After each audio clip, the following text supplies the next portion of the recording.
Pepanggihan malih kaliyan renungan padinan GKJ Purwantara Jumat Wage 22 Mei 2026 kaliyan kula Sutrisno saking Pepantan Randusari.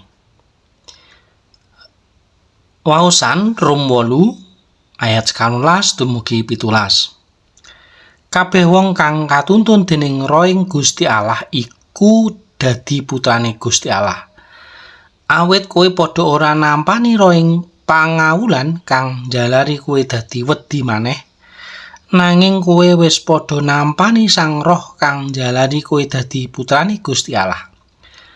Marga saka Roh iku kita banjur padha nyebut Aba Rama.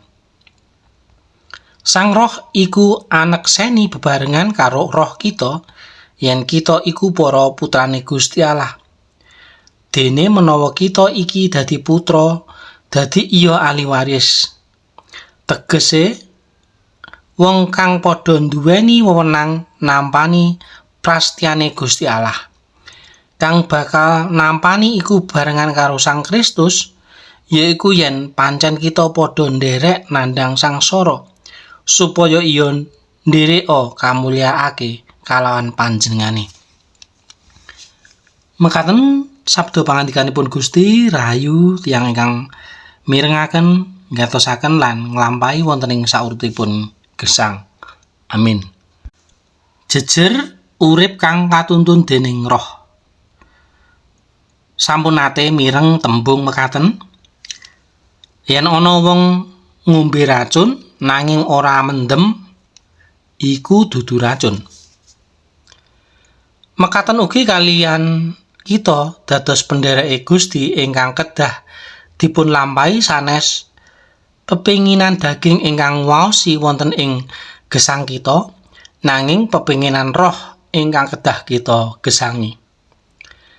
Sang Roh iku anekseni bebarengan karo roh kita yen kita iku para putrane Gusti Allah.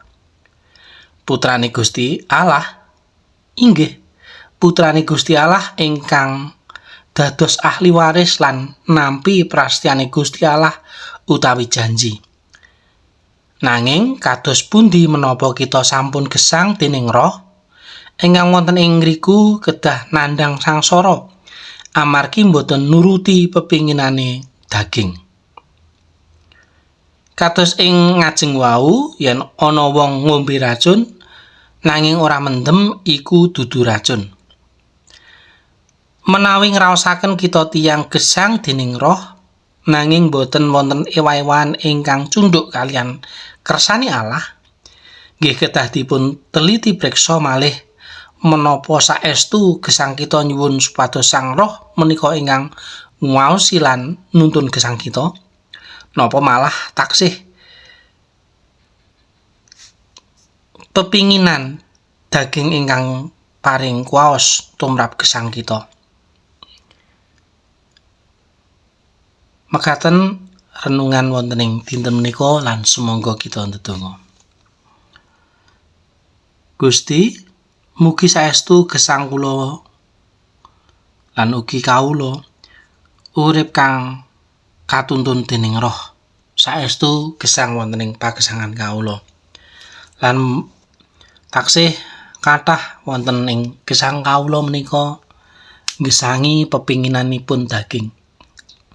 Mugi paduka kemawon nggih Gusti ingkang badhe maringi kekiyatan anggen kawula gesang salajengipun lan saestu Roh Suci paduka kemawon ingkang badhe nguwaosi lan nuntun supados gesang kawula menika saestu saged kasebut putra-putranipun Allah.